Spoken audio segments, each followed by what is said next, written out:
విధులకు డుమ్మా కొట్టి తన స్వగృహం వద్ద కూర్చుంటూ ప్రజాపాలన చేస్తున్న తహసీల్దార్ కె బాలకృష్ణ.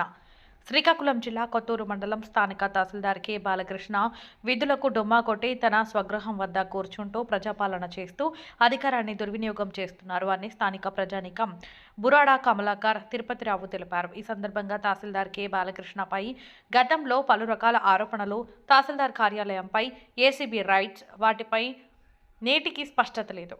రాజకీయ నాయకులపై దురుసుగా ప్రవర్తిస్తూ, ప్రోటోకాల్పై నిందిస్తూ, మాటలు మర్యాదగా రాని లేదంటే దరువులు పడతాయంటూ అధికారాన్ని మరచిపోయి రెచ్చిపోతున్నారు.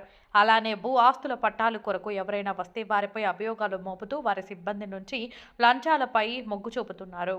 ఇటీవల బలదా గ్రామానికి చెందిన ఓ మహిళ పొజిషన్ సర్టిఫికేట్ కోసం తహసీల్దార్ కార్యాలయంకి వచ్చి దరఖాస్తు పెట్టగా ఆ మహిళను నా పక్కలో పడుకోవడానికి రా అని పిలిచిన తహసీల్దార్ కె బాలకృష్ణ పైన తెలిసిన విషయాలపై ఉన్నతాధికారుల దృష్టికి స్థానిక ప్రజాప్రతినిధులు తీసుకెళ్లగా ఫిర్యాదులు తీసుకుంటున్నారు తప్ప ఏ ఒక్కరూ స్పందన లేకుండా పక్కదోవ పట్టిస్తున్నారని ప్రజానీకం మండిపడుతున్నారు. ఏదేమైనా స్థానిక తహసీల్దార్ విధులకు హాజరు కాకుండా ఇంట్లో కూర్చొని డ్యూటీ చేయడం విడ్డూరంగా ఉందంటూ ఎవరైనా తహసీల్దార్ కార్యాలయంకి వెళితే వారి యొక్క ఫైల్స్ తన ఇంటికి రప్పించుకుంటూ తన ఇష్టానుసారం డిజిటల్ సైన్ మరియు అధికారాన్ని దుర్వినియోగపరుస్తున్నారు.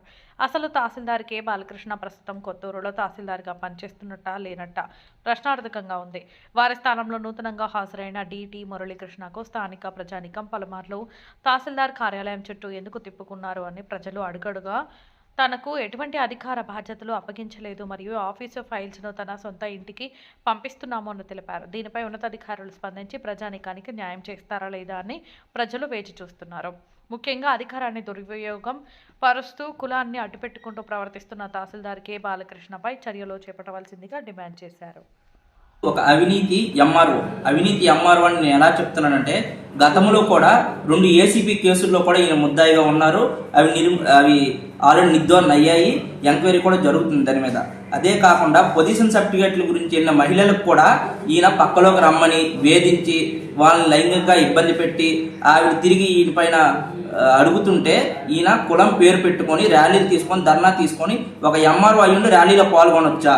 ఒక ఎంఆర్ఓ అయ్యుండి ర్యాలీలో పాల్గొంటూ ఈయన ఇక్కడ కులాలు మతాలు అని ఇక్కడ తెప్పించి అందరిలో మాలో ఉండే ఐక్యుని ఈయన దూరం చేస్తూ పెద్దగా ఇక్కడ ఏవో సృష్టించి రాజకీయాలు. గతంలో కూడా ఒక జనరల్ బాడీ మీటింగ్లో ప్రతినిధిని ఈయన దరువులు అవుతాయి అన్నారు. ఈయన ప్రోటోకాల్ గురించి ఈయన అడగాల్సిన అవసరం ఏంటంటే, కానీ ఇంటి దగ్గర నుండి డ్యూటీ చేసుకుంటారు కాబట్టి ఇది సాఫ్ట్వేర్ జాబా లేకపోతే ఎంఆర్ఓ జాబో తెలియదు. కానీ పెద్దలకి న్యాయం చేయండి.